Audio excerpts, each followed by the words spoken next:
طعمها حلو والسكر بتاعها خفيف ما يسدش، يعني انا ممكن اكل ايه نص الصينيه دي في اكله واحده.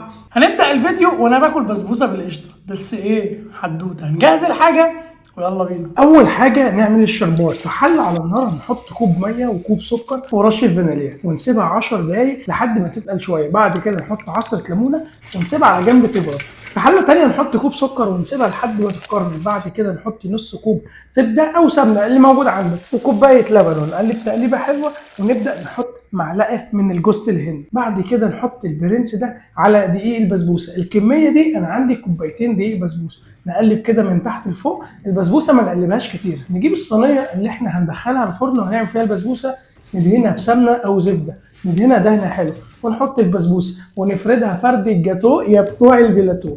بعد كده تحط الحشو اللي انت بتحبه. انا عندي شويه فستق وشويه بندق مجروش حطيتهم على الوش. نسخن الفرن انا قبلها ب 10 دقائق على درجه حراره 200. دخلتها ربع ساعه طلعت معانا بالشكل ده. بقول لكم ايه حدوته. بعد كده نحط عليها السيرب وهي سخنه كده، يبقى البسبوسه سخنه والسيرب بارد. بقول لكم ايه حدوته. اعمل سيف للفيديو ده، ما تنساش تحط قشطه على البسبوسه بتودي الاكله في حته ثانيه، لانك هتحتاجها في رمضان. سلام.